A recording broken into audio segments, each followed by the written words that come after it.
전능하신 하나님 아버지, 우리가 주님의 말씀을 듣기 원합니다. 성령께서 우리의 영의 눈과 귀를 열어주시고 진리의 말씀을 통해 하나님을 만나고 하나님의 뜻을 깨닫고 우리의 심령이 새로워지는 은혜가 넘칠 수 있도록 도와주옵소서.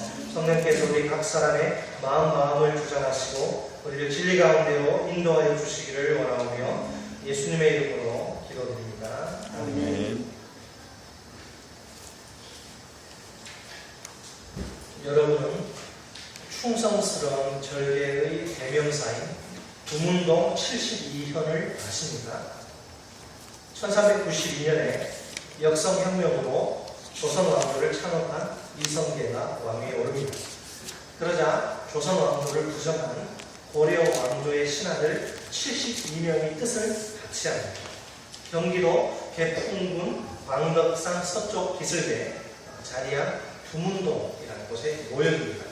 그들은 충신불사 이군, 즉 충신은 절대로 두 임금을 섬기지 않는다는 신조를 끝까지 온 몸으로 실천합니다. 그들은 동네의 동서쪽에 문을 세워 굳게 걸어 잠깁니다. 단 한 사람도 일체 동네 밖으로 나오질 않습니다. 여기서 구문불출이란 보사 성어가 탄생합니다. 그들은 조선 왕조의 임금으로부터 어떤 관직도 받지 않습니다. 평생 동안 두문동에 세상을 피해 숨어서 삽니다. 이 72년에 대한 이야기를 조선의 정조 대왕이 전해 듣고 마음에 큰 감동을 받습니다. 그들의 귀한 충성스러운 절개를 기리기 위해 성균관에 표결사를 세웁니다. 결국 그들은 고려의 마지막 충신들로 영원히 역사에 그 이름을, 그 흔적을 남기게 됩니다. 자, 오늘 우리가 읽은 성경에도 이렇게 충성스러운 사람들이 등장합니다.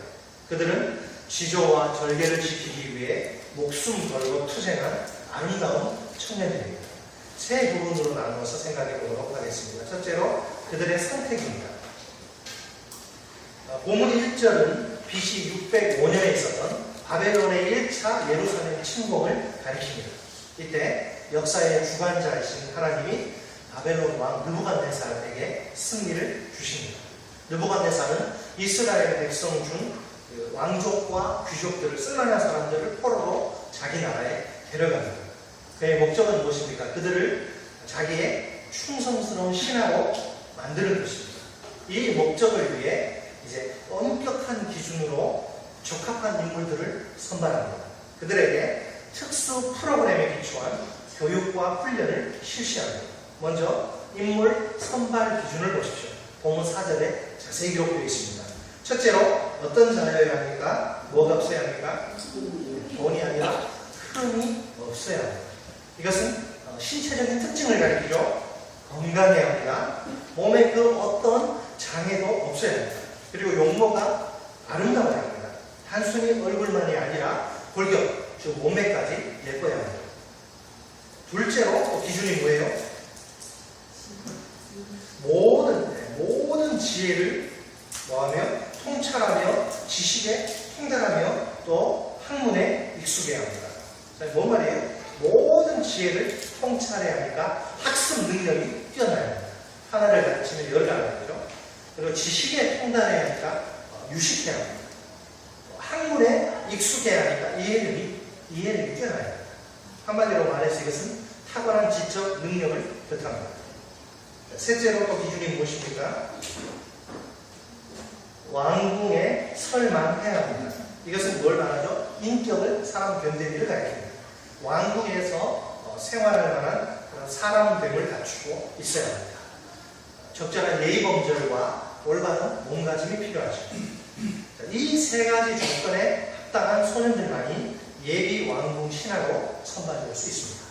그들은 외모와 지적 능력과 인격의 삼박자를 갖춘 우수한 인재들입니다. 어디에 넣어놔도 손색이 없는 최고의 엘리트들입니다. 장래가 촉망되는 가능성 있는 소년들입니다. 그 소년들 중에 누가 포함되어 있습니까? 다니엘과 그의 세 친구들, 하나냐와 누가 있어요? 아사랴와 미사야. 다니엘과 그의 세 친구들이 포함되어 있습니다. 자, 이제 이렇게 선발했어요. 그들을 대상으로 특별한 교육과 훈련을 실시하는데 여기에는 느부갓네살 왕의 강력한 의지가 담겨 있습니다. 식민지 소년들을 바벨론 제국의 시민으로 개조시키려는 의지만입니다. 그래야 제국과 왕을 위해 봉사하는 진정한 신하가 될 수 있기 때문입니다. 자, 선발된 소년들은 갈대아 사람의 무엇을 배웁니까? 학문과 언어를 배우지요. 최고의 학자들 밑에서의 우수한 교육입니다. 그리고 3년 동안 왕의 음식, 왕의 진미겠죠. 그리고 포도주를 공급받으면서 양육받습니다. 최고의 음식을 통한 체계적인 훈련입니다. 여러분, 조국이 망국의 길로 조국이 망해버린 그런 상황, 조국이 망국의 길로 이렇게 치닫고 있던 그런 현실, 끌려오기 전에 한번 생각해 봅시다. 조국이 이제 망국의 길로 치닫고 있던 현실을 한번 생각해 보십시오. 망해가는 그 나라의 소년들이 취할 수 있는 행동은 무엇일까요? 쓰러져가는 나라를 회복시키기 위해서 무장 투쟁에 나서는 방법이 있습니다. 그죠?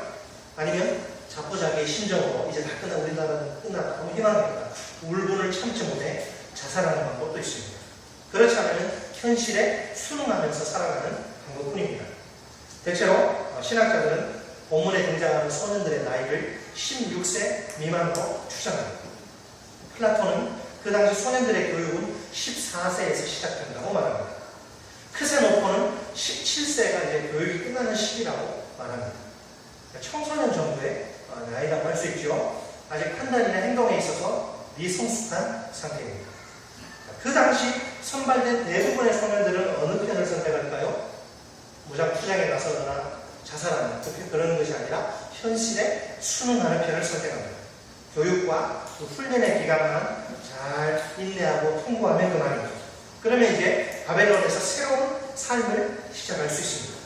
제국의 최고 권력자의 통치자인 왕의 신하로서의 삶이 아닙니다.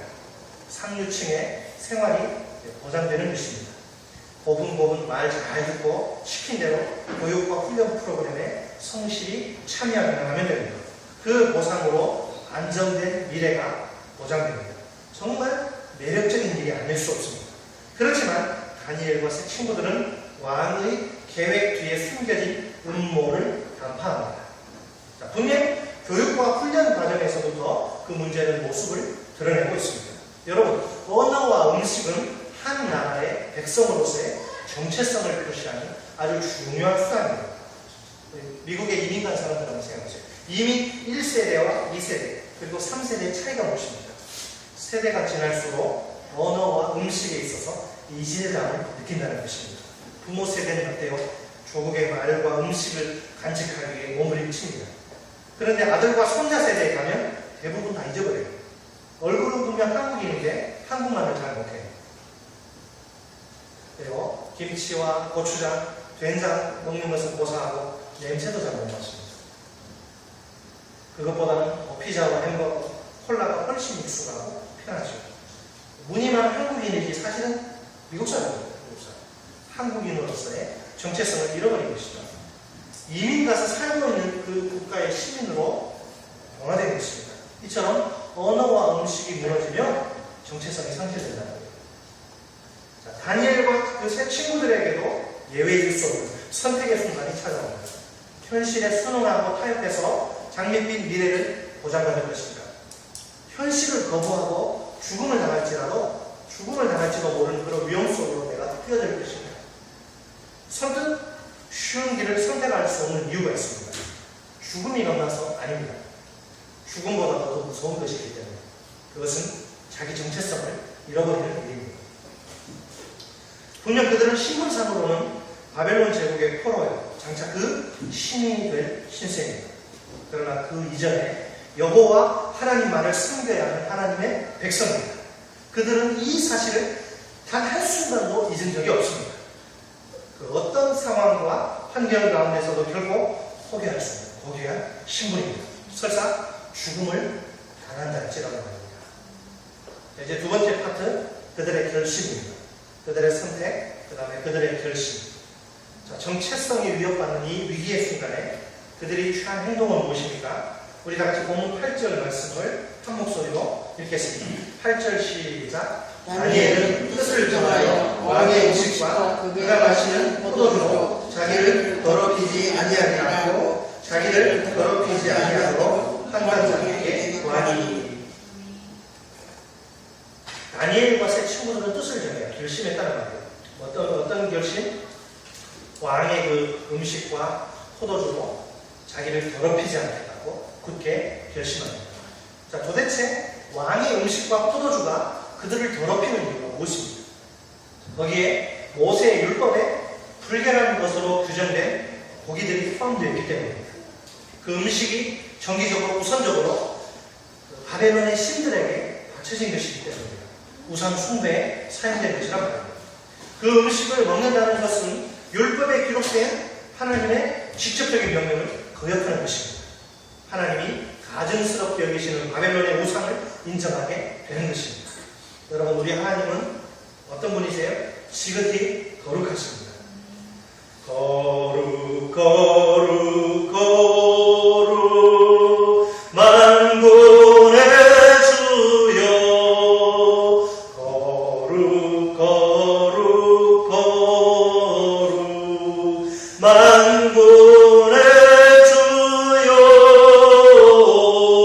그 영광이 온 땅에 충만 그 영광이 온 땅에 충만 그 영광이 온 땅에 충만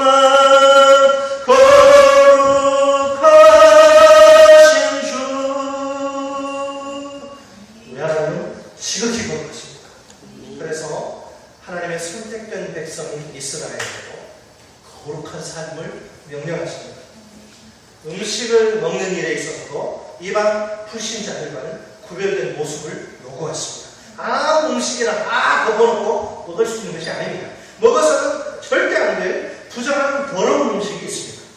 그들은 하나님이 명하신 깨끗한 음식만을 먹어야 합니다. 하나님이 금지하신 부정한 음식은 멀리 해야 합니다. 그렇게 함으로써 하나님의 백성으로서의 정체성을 유지할 수 있습니다.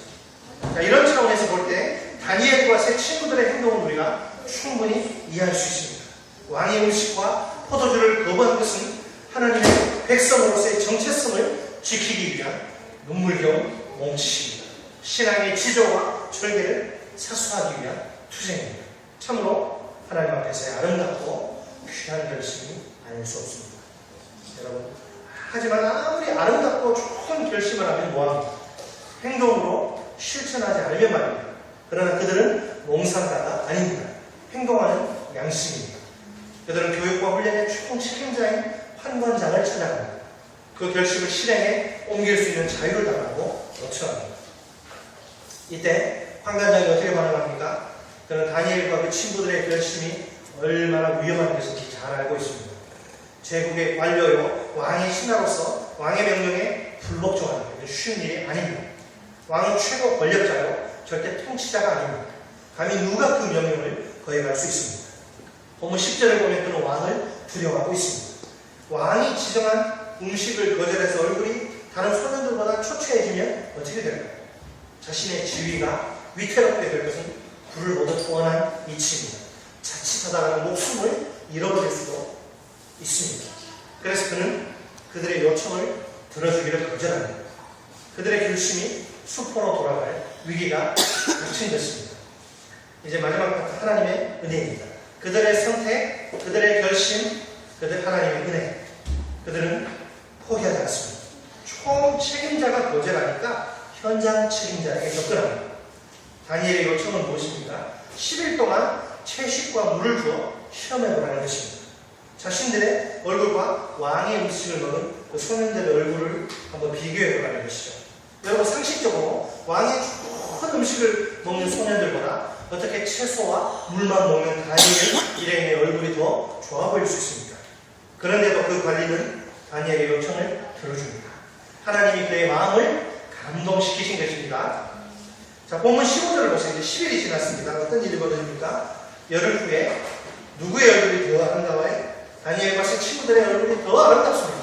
물만 먹고 풀만 먹었는데요. 왕의 그 영양가 넘치는 음식 먹은 그 소년들보다 얼굴이 더 아름답고 아주 살이 탱탱하고 피부가 그냥 윤택합니다. 왕의 음식을, 그 좋은 음식을 그 먹은 소년보다 더 좋아 보여요. 탱탱하고 얼마나 건강하게 보이는지 몰라요. 자, 그래서 다니엘의 결심이 이제 행동으로 옮겨질 수 있는 자유가 확정됩니다. 비로소 그들은 왕의 음식과 포도주를 먹지 않을 수 있는 자유를 획득합니다. 여러분, 이것은 다니엘과 그 친구들의 위대한 신앙의 승리입니다. 목숨 걸고 하나님의 계명에 순종하려고 싸운 결과입니다. 하나님 그들에게 완전한 승리를 주신 것입니다. 놀라운 하나님의 은혜가 아닐 수 없습니다. 여러분, 오늘 여기에 모인 우리는 어떻습니까? 우리에게도 다니엘처럼 하나님 앞에서의 결심이 필요합니다.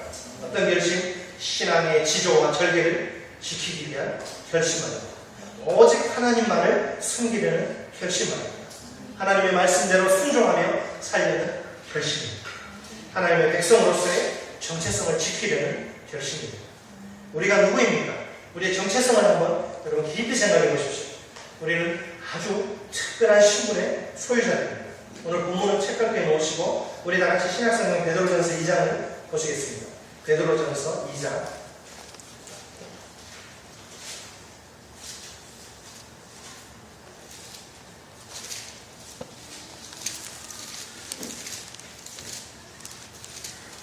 9절로 10절 379쪽입니다. 신약성경 379쪽 베드로전서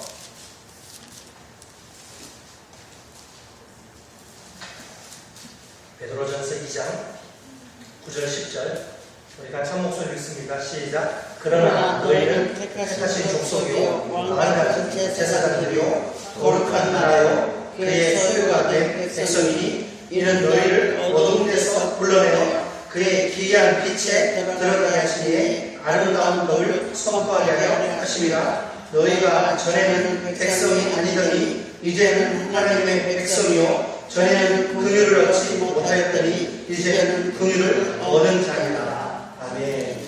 여러분, 첫째로 우리는 택하신 족속입니다. 헬라 원문을 직하면 선택된 종족이라고 합니다. 선택된 종족. 여러분, 일개 국가의 대통령으로부터 선택되는 것도 대단히 영광스러운 일입니다.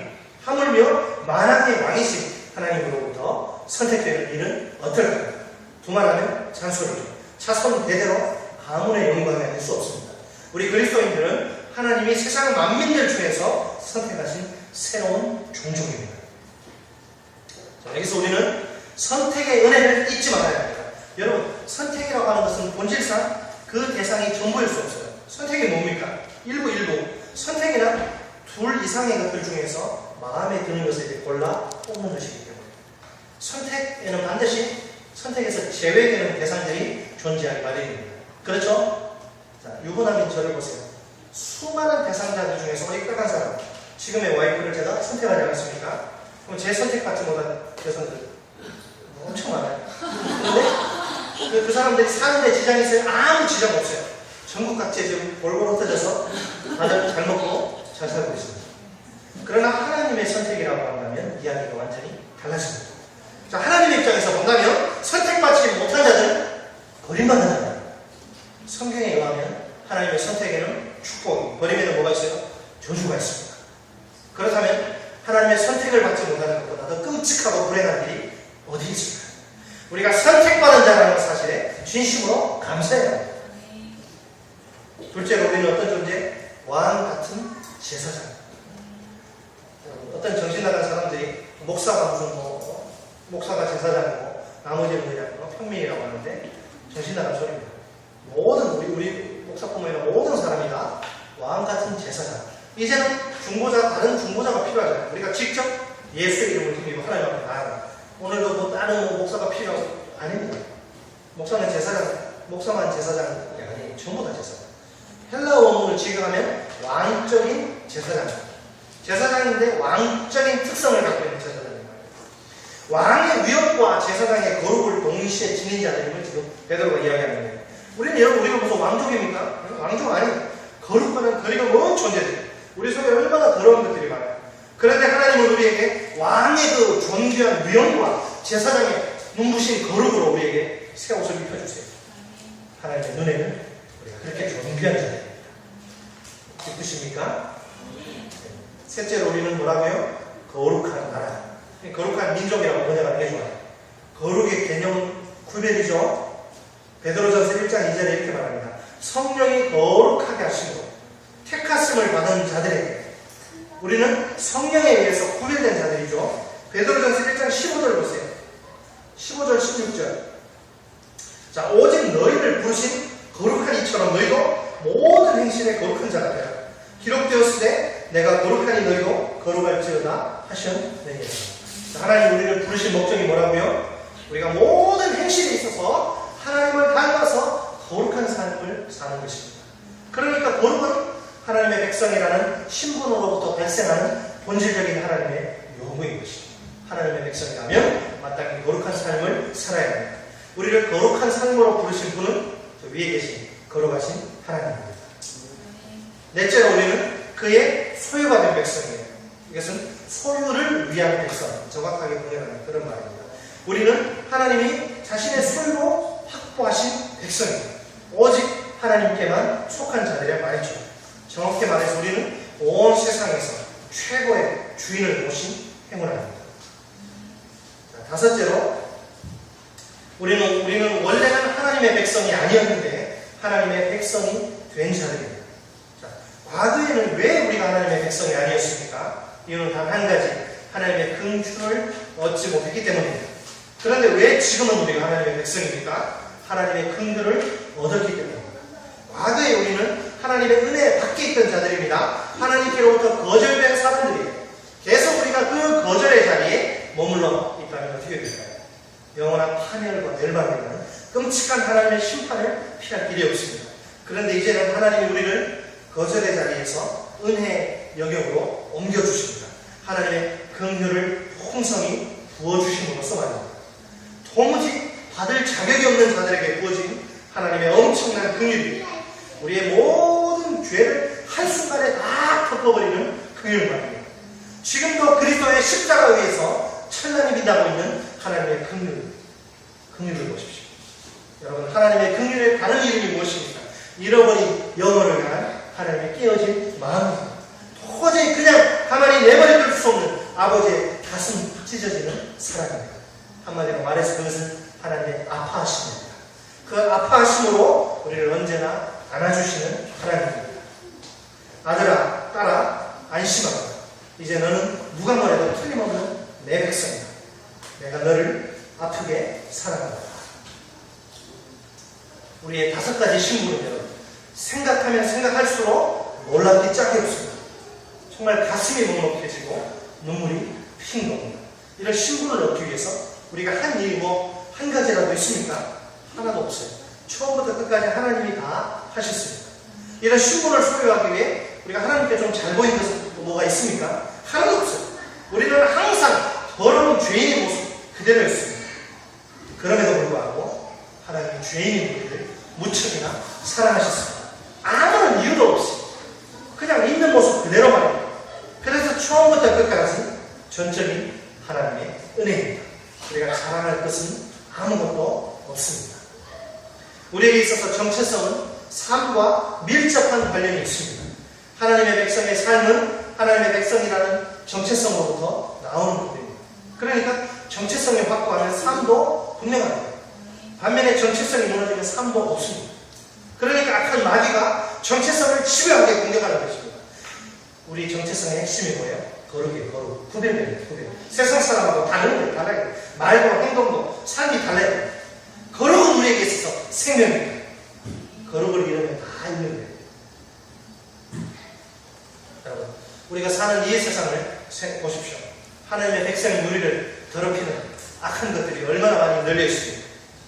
그 중에 더러운 것들이 많이 있지만 그 중에서도 정말 무서운 것은 음란하고 외설적인 대중문화예요.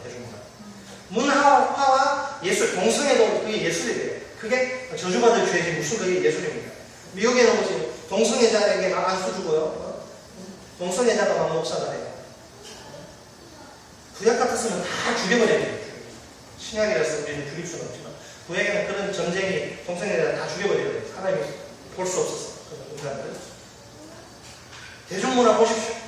문화와 예술이라는 아주 고상하고 그럴듯한 가면을 쓴 지 우리에게 다가옵니다. 저는 정말 여러분 가슴이 아픕니다. 김 무슨 덕이라고 하는 그 감독이 만든 영화 보십시오.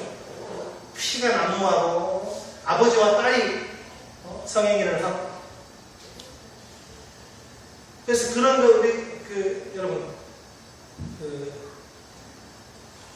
외국에서 들어온 영화, 우리나라에서 만든 영화를 심의하는 그 전문위원들이 있어요. 우리나라에서. 그래서 등급을 매겨서 이거는 청소년 관람 불가, 이거는 우리나라에서 상위 불가, R 등급 이런 게 있거든요.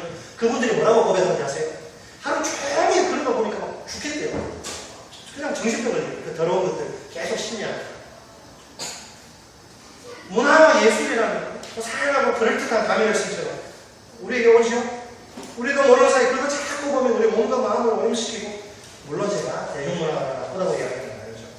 문제는 대중문화 속에 담긴 음란성의 문제죠. 여러분, 원래 문화라고 하는 것은 그 시대와 세태를 잘 보여주는 거울입니다.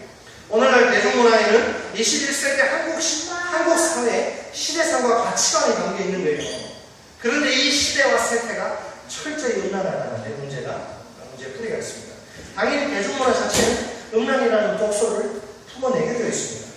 대중문화의 음란성은 성의 왜곡이라고 하는 중대한 문제를 발생시킵니다. 분명 성은 그 자체로 아름다워요. 하나님 우리에게 선물로 주신 거예요. 그런데 이 성의 의미들이, 이 성은 언제 오직 남편과 아내, 부부 사이에서만 사용되어야 되는데, 이 성의 의미들이 이기적인 인간의 욕망에 의해서 뒤틀리고 왜곡된 거죠. 대중문화가 이기적인 욕망을 부추기기 때문에 유부남이 천을 사랑해서 좀 연애하는 게 어때요? 그렇게 멀쩡한 남편과 자식 있다는 유부녀가 대학생 청년 만나가지고 사랑에 빠져가지고 예전에 도피해 나가고, 그게 하나님이 가르치는 성의 모습입니까? 여러분, 성의 올바른 의미는 뭐예요? 생명의 축복, 번성, 책임있는 결혼, 사랑의 기쁨이냐. 이것이 왜곡되면 어떻게 돼요? 사람을 하나님의 형상 따라 지음받은 고귀한 인격체로 보지 못해 탐욕의 대상으로 음탕한 눈길로 바라보고, 수영장에서 워터파크에서 사진 막 여자들 가가지고 막 은밀하게 막 찍어대고 그거 인터넷에 막 뿌리고, 여중생들이 막 남중생들이 여중생한테 네 알몸 찍어서 동영상으로 보내라. 그런 세상이에요. 문 찾고 애들이 들어가서 뭐 하는지 아세요? 여자애들이 자기 알몸 찍어가지고 보내고 이런다니까요. 그러니까 성을 돈이나 권력으로 사고 파는 사람들이 생기지 않습니까? 호통 심각한 문제야. 지금 이 순간에도 수없이 쏟아져 나오는 각종 음란물들을 보십시오. 눈 뜨고는 못 볼 지경입니다. 그런 내용을 만들었는데 그 무슨 세계 영화제에서 상을 갖다 주는 그 사람 그 내용은 아주 엉망진창, 볼 수가 없는 인간의 짐승 수준으로 떴어요. 인간이 아니라 정말 기가 막혀서 말이 안 나올 정도예요. 멋대로 그냥 날뛰는 야생 짐승 그 안에 나오는 것들을 보십시오. 이런 음란물들에 자꾸 노출되고 접촉되면요, 우리 속에 마음속에 있는 뒤틀린 성적인 요구, 음욕을 자꾸 일으켜요. 여러분, 유명한 장로교 목사인 프레드릭 뷰커너가 인간의 음욕에 대해서 이렇게 묘사합니다. 음욕이란 우리 옆구리에서 쉴 수 없이 떠버리는 원수녀와 같아요. 우리가 하루 종일 우리의 뜻대로 길들여 놓았건만 그놈은 꿈속에서 밤새도록 들판을 헤매고 다닌다. 이제는 그놈에게서 자유롭게 됐다고 생각하나 치면 그놈은 추적한 고개를 들어 올리고는 음흉한 미소를 머금는다. 이 세상에는 그놈을 내리쳐 휩쓸어 버릴 수 있을 만큼 차갑고 세차게 되는 강이 도무지 없다. 우리도 여러분 자녀들을 위해서 기도하시고 울면서 기도하시고, 얼마나 악하고 더러운 세상인지 몰라요. 우리도 다니엘처럼 하나님 앞에서 결심을 합니다. 이런 음란물들로부터 자기 자신을 더럽히지 않도록 합니다. 여러분, 음란물들을 우습게 여기지 마세요. 방심하고 한두 번 재미삼아 음란물에 손을 대면 위험합니다. 자기도 모르는 사이 차츰 거기에 깊이 빠져요. 이런 청년들 한두 번 본 게 아니에요. 예배 시간에 앉아있는데 찬양으로 눈 동자가 풀려가지고요, 그 속에는 어젯밤에 본 그 동영상들이 막 돌아가고 있고,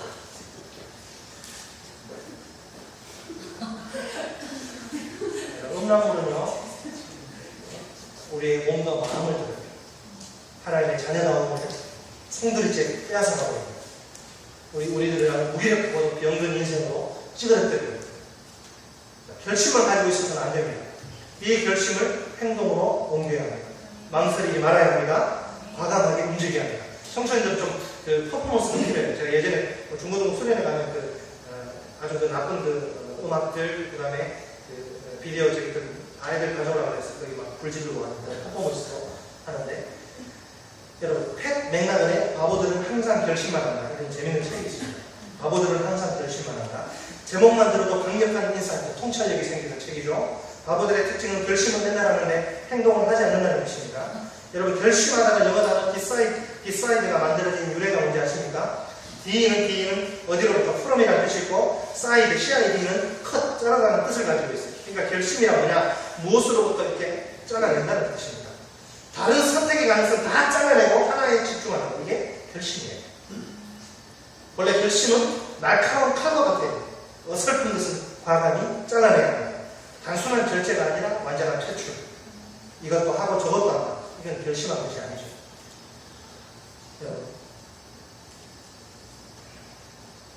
말씀을 맺겠습니다. 사실 결심하고 행동하는 것은 어려운 일이 아닙니다. 우리는 아주 쉬운 일을 자꾸 어렵게 생각해요. 결심하고 행동하는 것은 쉬운 일입니다. 자, 어렵다는 고정관념을 버리세요. 그냥 안 하면 돼요. 확 하면 돼요. 자, 그래도 결심과 행동이 어렵다고 생각하십니까? 우리에게는 전능하신 하나님이 함께 하시지 않습니다. 아멘. 우리를 도우시는 성령님이 우리 안에 눈을 시퍼렇게 뜨고 살아계시지 않습니다. 아멘. 전능하신 하나님을 의지하기만 하면 됩니다. 아멘. 우리를 도우시는 성령님을 붙들기만 하면 됩니다. 그러면 위로부터 하나님의 은혜가 풍성하게 부어집니다. 말씀을 맺겠습니다. 우리는 하나님의 거룩한 백성입니다. 신앙의 지조와 절개를 지키기 바랍니다. 아멘. 다니엘처럼 하나님 앞에서 결심하기 바랍니다. 이 세상에 온갖 음란한 것들이 우리를 더럽히는 원수입니다. 이것들과 생명 걸고 싸울 결심을 해야 합니다. 한 걸음 더 나아가 결심을 행동으로 옮겨야 합니다. 우리 삶 가운데 틈타는 모든 음란한 것들과 이별 선언을 해야 합니다. 그것들을 완전히 뿌리 뽑아야 합니다. 이제는 단호한 결심과 행동으로 하나님 앞에 나아가야 됩니다. 다니엘에게만 하나님의 놀라운 은혜가 우리에게 임할 줄 믿습니다. 아멘. 하나님의 은혜가 우리의 능력입니다. 승리의 원동력입니다. 첫째는 그들의 선택. 어떤 선택? 내 자신을 더럽혀서 하나님의 정체성을 망가뜨리지 않게. 결심은 어떻게 해요? 선택은 이제 이 편이 아니라 하나님 편이 되고, 결심은 나를 더럽히지 않게. 그 선택과 결심 위에 뭐가 보여져요? 하나님의 은혜가 보여져요. 여러분, 선택하십시오. 올바른 것을 선택하고, 그 다음에 결심하고, 하나님의 도움을 구하면 뭐가 임하기 때문에, 하나님의 은혜가 임하기 때문에, 이런 놀라운 승리를 경험할 수 있습니다. 네, 기도하시겠습니다. 살아계신 하나님, 다니엘의 결심과 행동으로 나아갔을 때, 하나님의 은혜가 부어져서 완전한 승리를 경험하는 것들을 보았습니다. 우리가 하나님의 거룩한 백성들로서 이제 그 정체성을 지키기 위해 정체성을 허물어뜨리려고 하는 모든 악하고 음란하고 더러운 것들로부터 이제 우리 스스로를 지킬 수 있도록 하나님 우리가 결심하게 결단할 수 있도록 도와주시고 하나님께서 우리를 도와주셔서 우리가 이 세대가 심히 악하고 음란하고 더럽지만 그러한 것들 다 우리가 물들지 않고 하나님의 백성으로서의 거룩을 지키며 또 거룩한 삶을 살 수 있도록 인도해 주옵소서. 예수님의 이름으로 기도드립니다. 아멘. 우리 찬송 352장